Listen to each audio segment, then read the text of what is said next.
Recording in progress. Baik, saya mulai. Assalamualaikum warahmatullahi wabarakatuh. Alhamdulillahirrahmanirrahim. Hari ini kita bertemu untuk pertemuan pada ilmu dasar keperawatan 2, nggih, dengan saya baru pertama, nggih. Jadi saya baru pertama di kelas kalian. Jadi perkenalkan kalau mungkin belum tahu saya Ibu Rahmadaniar, bisa kalian panggil dengan Bu Daniar, nggih. Jadi untuk kali ini pada IDK pertemuan untuk IDK mata kuliah IDK 2, saya yang akan membahas terkait topik pemeriksaan penunjang yang bisa kita lakukan kepada pasien untuk menjadikan salah satu intervensi ataupun rencana yang akan kita berikan kepada pasien. Oke. Nah, untuk pertemuan kali ini pemeriksaan penunjang yang akan kita pelajari bersama yakni pemeriksaan spesimen dengan urin dan feses. Ya, kalau kalian ketahui atau kalian mungkin yang sudah pernah melakukan pemeriksaan urin gitu nggih, atau pemeriksaan feses, itu ada yang perlu kita ketahui terlebih dahulu. Pada pemeriksaan urin sendiri atau feses, kita curigai pada bermasalah di gangguan sistem apa gitu ya. Kita biasanya ada mencurigai dengan gangguan sistem yang mana, itu berdasarkan dengan keluhan-keluhan yang ada. Ya, kita akan bahas secara bersamaan satu persatu, ya.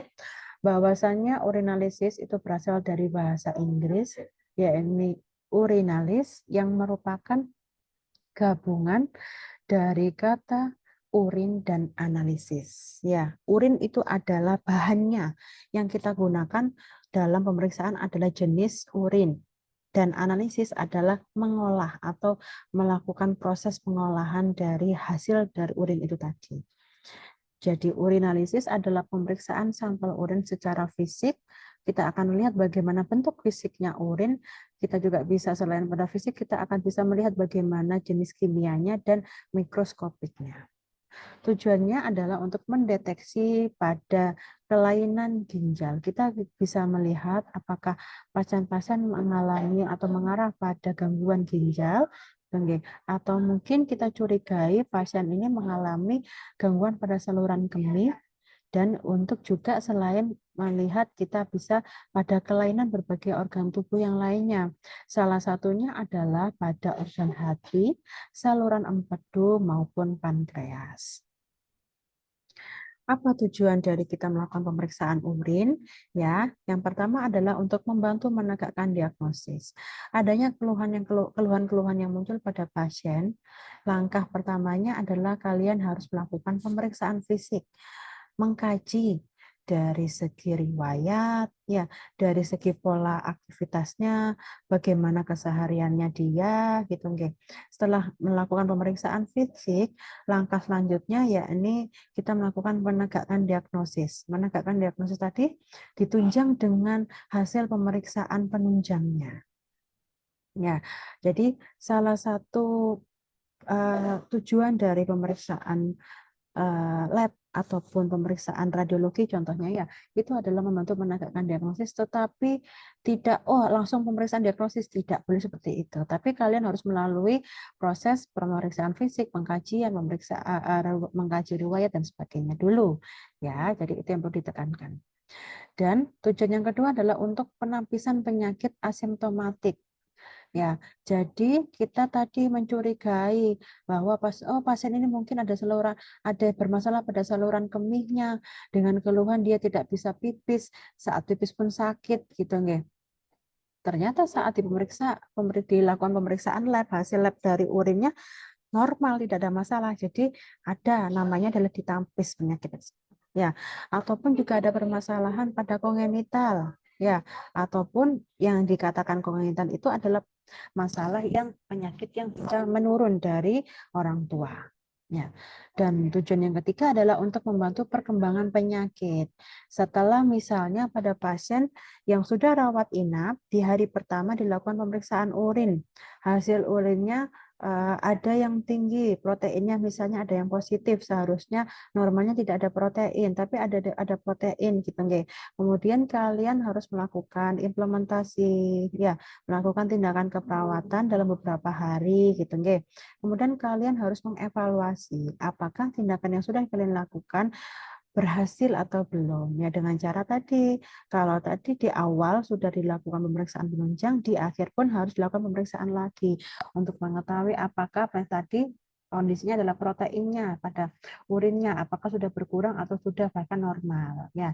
Jadi untuk mengetahui perkembangan penyakitnya pasien, ya, dan atau juga akan memantau efektivitas pada pengobatan atau komplikasi, ya. Jadi misal tadi dikasih antibiotik, ya, pada penatasanaan antibiotik, misalnya ternyata saat dilakukan tindakan dalam 3 hari pun dia tidak ada keluhannya, tidak tidak eh, malah berkurang, tapi kok tambah sakit gitu ya, sehingga berarti dia tidak cocok pada antibiotik ini, sehingga ada evaluasi kembali dan harus diganti pada terapi yang lainnya, itu artinya.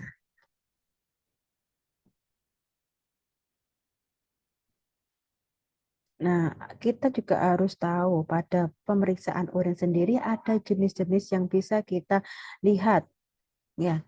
Ada namanya jenis pada makroskopis. Makro berarti yang bisa, yang besar, ya, yang bisa kita lihat dengan mata kita. Salah satunya adalah warna dan kejernihan, di mana jernih sampai sedikit berkabut dan yang berwarna kuning, kuningnya pada urin itu, ya, diakibatkan atau salah satunya karena proses pigmen urokrom dan urobila, ya, sehingga harusnya pasien-pasien yang normal atau kita itu warna urinnya adalah berwarna kuning, ya, dan intensitas warna urinnya sesuai dengan konsentrasi urin. Artinya apa? Urin yang pada lebih kepada encer, konsistensinya encer, hampir tidak berwarna, itu ya, ataupun urin yang pekat berwarna kuning tua atau sawo matang. Nah, ini harus diperhatikan. Kok tidak kuning ya? Kok warnanya kuning tapi kuningnya pekat kayak teh gitu ya misalnya, ya. Atau pada jenis kekeruhannya. Ya, kita lihat kalau pipisnya normal kan tidak keruh, ya, jernih, ya, kuning-kuning jernih. Tapi kok ada pasien yang mengalami kekeruhan, kenapa kok bisa terjadi? Nah, ini karena terjadinya kristalisasi atau pengendapan urat dalam urin asam.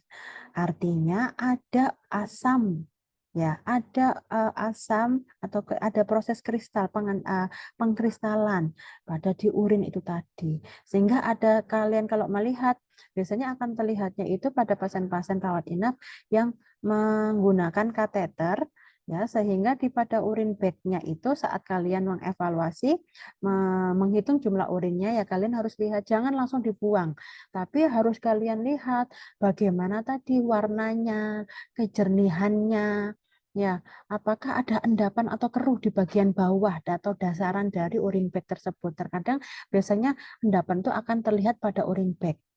Ya, selain itu juga kalian akan melihat atau mengevaluasi pada jumlahnya, jumlah pada urin urin yang ada dalam urin bag itu tadi jumlahnya berapa. Sehingga itu juga harus kalian tahu, ini tadi pasien tadi ini urinnya pada dalam berapa jam. Ya, jadi kalian harus menampungnya tadi dari berapa jam urin. Itu contohnya, ya.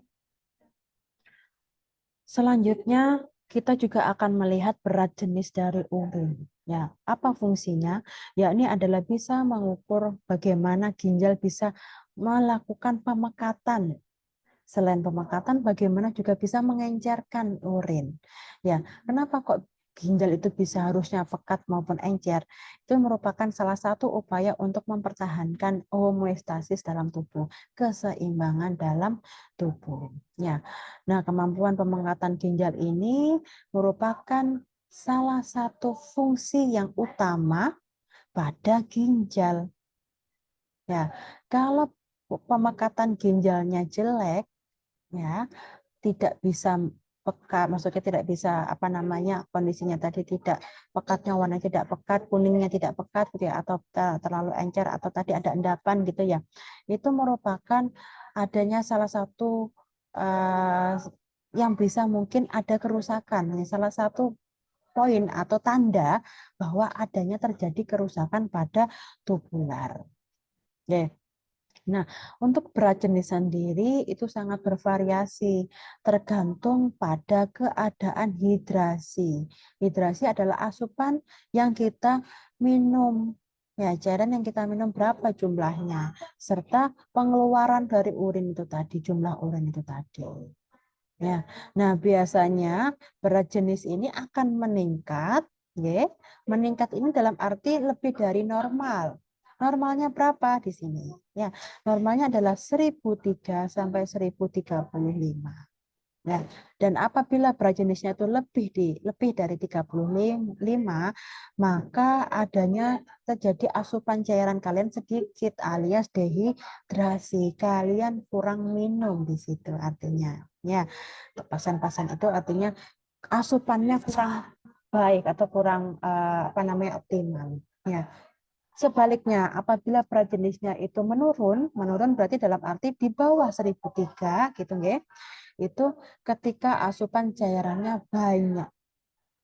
Ya, asupan cairannya itu terlalu banyak ataupun lebih bagusnya di atas normal. Ya. Nah, berat jenis yang berlebihan juga tidak baik. Kekurangan pun juga tidak baik sehingga harus dalam kondisi yang normal. Gitu ya.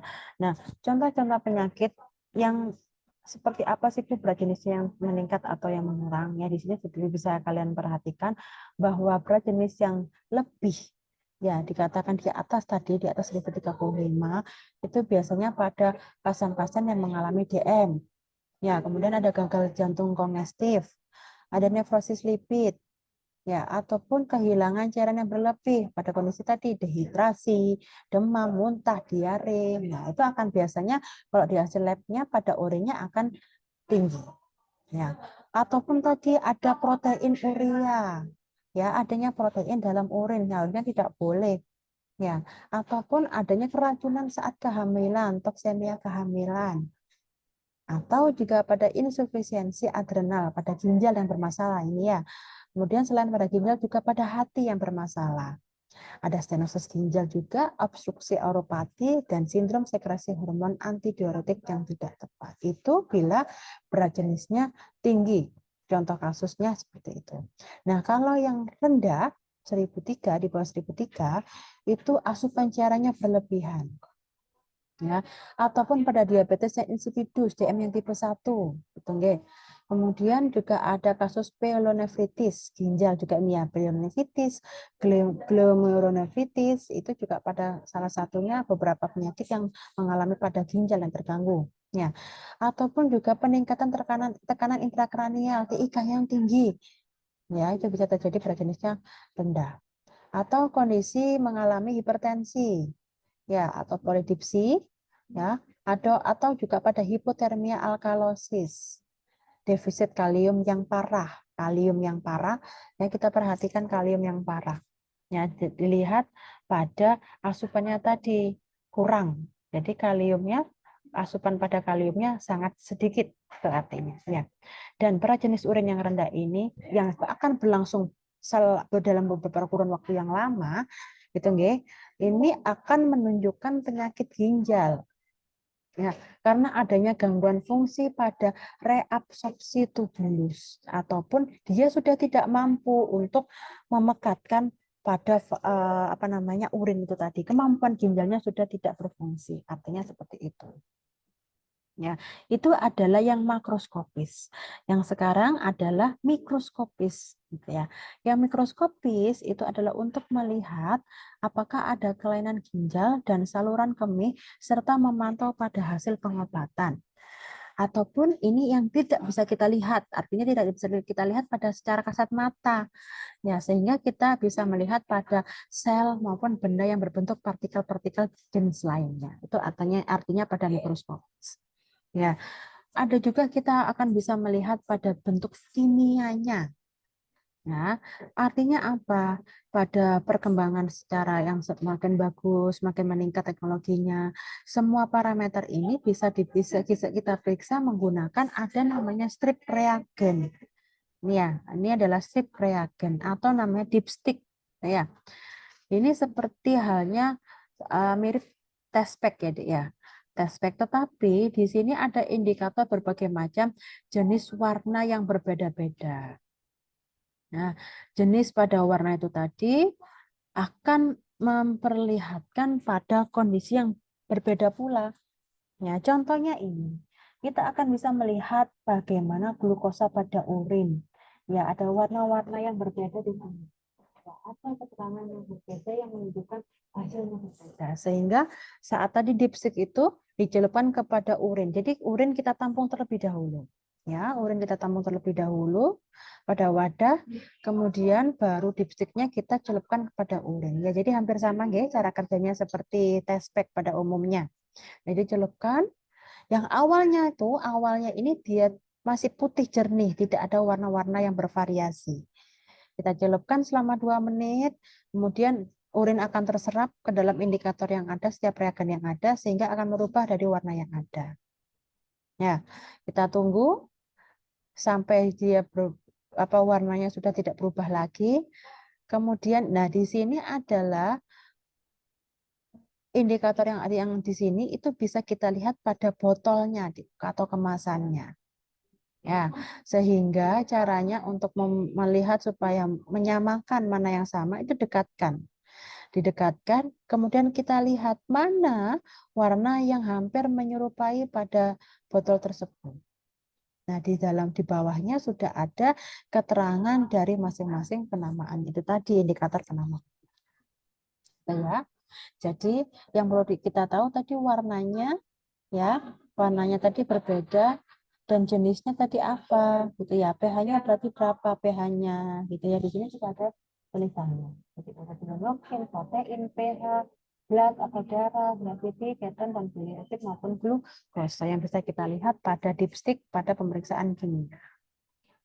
Nah, ini contoh pada nilai normal, ya interpretasi pada hasil pemeriksaan dipstick gitu ya. Dan ini parameter nilai normal ini harapannya kalian sudah mengetahui atau hafal di luar kepala. Di luar kepala tidak hilang, tapi mungkin bisa menghafalkan supaya bisa lebih paham. Ya, artinya adalah pada contohnya bisa kita lihat apa saja, adanya leukosit atau sel darah putih pada urin, nilai normalnya adalah negatif. Kemudian kita bisa lihat nitritnya. Nitritnya juga harusnya negatif. Urobilinogennya juga negatif atau biasanya 0,2 EUE per dl. Protein juga begitu. Protein harusnya negatif. Biasanya juga ada yang positif. Biasanya 1 plus, 2 plus gitu, Dek. Ininya kalau dia tidak negatif atau positif artinya. Ya. Kemudian pH. pH dikatakan normal dari sekitar 5 sampai 8,5 rentangnya, ya. Kemudian ada darah juga harusnya pada darah tidak ada. Pada urin harusnya darah tidak muncul, ya. Kemudian berat jenisnya tadi, 1000 sampai 1030, 35. Keton, bilirubin, dan glukosa pun juga harusnya negatif. Jadi hasil interpretasi yang bisa kita lihat pada pemeriksaan urin. Nah, jenis spesimen urin sendiri kapan kita bisa ambil gitu ya? Spesimen urin yang kapan yang kita bisa ambil? Ya, yang kita bisa perhatikan atau syarat-syaratnya adalah dengan jenis pemilihan jenis spesimen. Ya, tadi jenisnya nanti ada yang pagi hari kah atau acak, ya itu adalah jenis dari spesimen. Kemudian juga kita selain pada melihat jenisnya juga bagaimana cara pengumpulan spesimennya. Pengumpulan kita sudah benar atau tidak. Ya, wadah yang kita berikan kepada pasien ataupun mungkin kalau pasiennya kooperatif ya ataupun apa namanya masih bisa untuk mengambil spesimen urin sendiri, kita menawari dengan memberikan wadah itu tadi ya. Namun kalau memang pasien yang tidak kooperatif ya membutuhkan bantuan sehingga kalian yang harus mengambilnya mengumpulkan spesimen itu tadi. Oke. Kemudian juga untuk pengumpulan spesimen pada pasien yang tadi yang rawat inap yang menggunakan urin bag ya harapannya yang urinnya tadi jangan yang sudah banyak urinnya. Artinya apa? Dia sudah beberapa jam sudah urin itu sudah ada pada urin bag gitu nggih. Harusnya yang kalian ambil adalah yang saat baru urin itu tadi keluar sehingga yang masih sedikit pada urin bag. Ya, jadi harus segera diambil kalau urinnya sudah ada pada urin bag tersebut. Oke, sehingga tidak mengambil yang endapannya tadi. Contohnya bila ada yang endapan. Oke. Selain pada pengumpulan spesimen, kita juga harus mengetahui bagaimana mengirimnya tadi. Pengiriman spesimen artinya adalah mengirimkan ke laboratorium labnya. Tadi ya pengambilan urinnya tadi jam 7 misalnya, jam 7 pagi. Kemudian kita sambil kerjaannya yang lain, lah kok ternyata dilalah lali sampai jam 12 baru dikirim ke laboratorium. Nah, artinya sudah kurun waktunya sudah panjang dari dapatnya dapat dari bahannya tadi sampai pengirimannya jangan terlalu lama ya. Dan juga pengirimannya tadi harus steril ya supaya tidak terkontaminasi dari bakteri maupun yang virus yang ada di sekitarnya. Jadi harus tertutup rapat ya dalam kondisi kering tadi wadahnya dalam kondisi yang kering tidak basah gitu ya dan harus sekali pakai buang gitu ya. Jenis wadah juga ya tadi sudah saya singgung terkait jenis wadahnya. Kemudian penanganan spesimen saat di laboratorium. Saat ini bukan ranahnya kita nggih. Jadi ini adalah ranah dari analis dari tim medis. Ya. Dan ketepatan waktu pengujian untuk mencegah multiplikasi. Jadi saat kapan kita melakukan pemeriksaan penunjang? Ya itulah makanya harus secepat mungkin. Jangan sampai keluhan itu muncul ya keluhan itu sudah muncul di sampai 7 hari baru 2 minggu baru diperiksakan ya jadi waktu pengujian itu juga bisa akan mencegah komplikasi atau multiplikasi dari kondisi pasien. Nah, dan ataupun juga ketepatan waktu ini juga akan menjadi penentu pada kerusakan pada komponen yang ada seperti elemen seluler maupun bilirubinnya yang akan terganggu bila penanganan yang salah. Nah, sekarang kita lihat jenis-jenis pada spesimen urin. Yang pertama ada kita ambil urin pada namanya first morning urin atau urin pagi pertama. Ya, contohnya biasanya untuk mengecek kehamilan ya, tes pack kehamilan itu kan biasanya pagi setelah bangun tidur harus diambil urinnya gitu nggih. Nah, ini artinya pada urin pagi pertama ini itu adalah urin 1 malam ya, 1 malam untuk mencerminkan bagaimana periode tanpa asupan cairan yang lama. Sehingga unsur-unsur yang terbentuk akan mengalami pemekatan yang sempurna dan urin pagi ini dan untuk pemeriksaan untuk bisa cocok pada pemeriksaan jenis sedimen dan pemeriksaan urin UL secara rutin gitu ya untuk serta juga untuk melihat tes kehamilan. Ya. Nah, untuk kita menyampaikan kepada pasien yang kooperatif artinya yang bisa mengambil bahan urinnya sendiri tanpa kita membutuhkan bantuan kita sampaikan kepada pasien ya bahwasanya yang dimasukkan ke dalam wadah itu bukan pipis pertama ya. Bu, pipis pertamanya dibuang terlebih dahulu sedikit, baru selanjutnya ditahan, kemudian baru dimasukkan ke dalam wadah.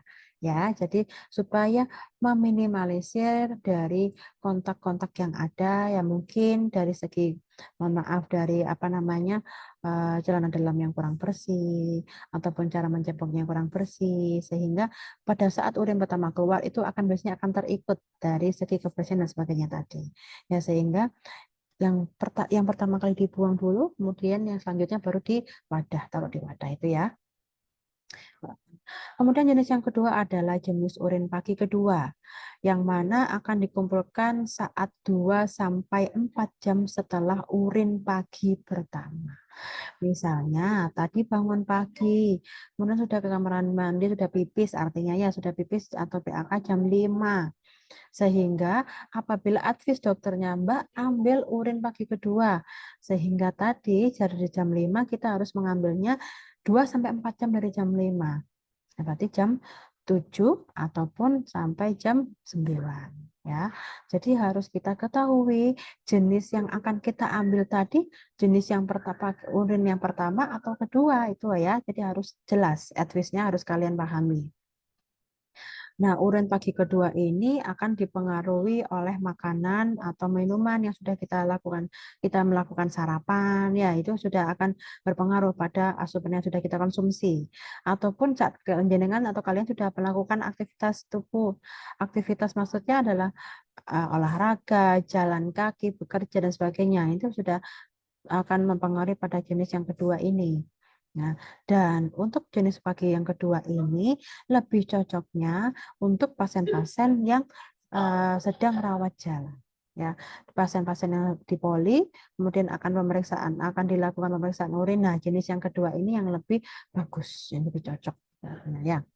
Atau jenis yang ketiga, namanya adalah urin sewaktu atau serandom, ya sewaktu atau random gitu ya, random, bahwa urin yang dikeluarkan setiap saat tanpa ada prosedur khusus atau tidak adanya pembatasan diet, ya. Jadi makanan semua masuk semua boleh, ya. Jadi untuk yang random, nah ini baiknya untuk melihat pemeriksaan urin secara rutin, ya. Ataupun juga ada yang berdasarkan waktu, time collection, ada yang dikatakan urin 24 jam. Jadi kita menampung urin dalam 24 jam penuh. Kemudian juga ada urin postprandial. Ya, di mana tadi dipengaruhi oleh makanan setelah 2 jam setelah makan. Itu postprandial artinya. Lanjut, itu tadi pemeriksaan urin. Sekarang kita lanjut kepada pemeriksaan feses, di mana manfaatnya juga untuk mengetahui apakah ada permasalahan pada sistem pencernaan pasien. Nah, indikasinya biasanya kita curigai atau pasien-pasien yang mengalami diare yang terus-menerus, kemudian juga ada kasus yang konstipasi, adanya suatu ikterus, ya, kuning pada daerah tubuh pasien. Kemudian juga kita mencurigai pada gangguan pencernaan maupun gastrointestinal jenis lainnya. Pemeriksaan lab ini tadi juga akan digolongkan pada 5 golongan seperti hanya pada urin. Ada makroskopis, mikroskopis, kimia, bakteriologis, dan khusus. Ya, untuk makroskopis yang bisa kita lihat adalah untuk pemeriksaan bau. Ya, artinya pada pemeriksaan feses ini APD kalian harus gunakan betul, dari masker, dari handscoon didobeli kalau mungkin, ya. Itu karena kita juga akan melihat makroskopisnya pasien, fesesnya pasien. Ya, salah satunya bau. Ya, normalnya itu yang merangsang namun tidak terlalu busuk. Yang abnormal contohnya pada pasien-pasien yang diare, pada anak gitu ya terutama, biasanya akan baunya anyir sekali atau amis sekali, ya. Abnormalnya amis, busuk, tengik gitu nggih. Kemudian selain bau juga kita lihat warnanya dan mungkin dari sisa-sisa makanan yang kita konsumsi gitu nggih. Normalnya kuning kecoklatan.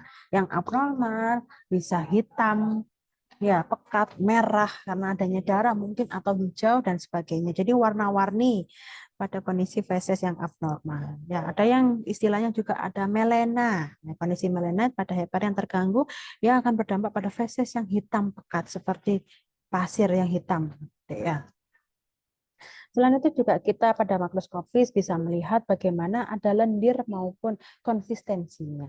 Ya, untuk yang normal itu lembek, ya, lembek dalam arti tidak terlalu keras. Kalau keras banget berarti masuk pada kondisi yang konsistensinya keras, itu adalah yang konstipasi. Yang abnormal tadi keras, terlalu encer, cair bahkan, ya. Terus kemudian juga lendir. Lendir itu positif, ya, bila saat kita gunakan nanti itu menggunakan stick gitu ya. Nah, saat kita ambil menggunakan stick tadi ada lendir yang ikut pada stick atau ada lendir pada stick tersebut. Dan yang negatif tidak terdapat lendir pada stick tersebut. Juga kita akan melihat pH, ya, dan pemeriksaan darah. Darah pada feses apakah ada atau tidak, positif atau negatif artinya. Ya. Untuk yang mikroskopis, yakni untuk bisa melihat protozoa, larva, apakah ada cacing. Ya, itu kita bisa lihat pada feses ya kan ya, biasanya pada anak-anak ini terutama. Ya, apakah cacing ada cacingan pada anak ini? Nah, ini biasanya cacing akan muncul pada feses pasien. Ataupun juga bisa kita lihat bagaimana kandungan karbohidratnya, lemak dan proteinnya. Ya, dan kimia, apabila ada darah samar dan urobilinogen merupakan unsur terpenting dari pemeriksaan kimia tinja. Mungkin itu yang bisa saya sampaikan terkait materi pemeriksaan urin. Kurang lebihnya mohon maaf. Bila ada pertanyaan, silakan tuliskan di kolom komentar di GCR. Saya akhiri. Wassalamualaikum warahmatullahi wabarakatuh.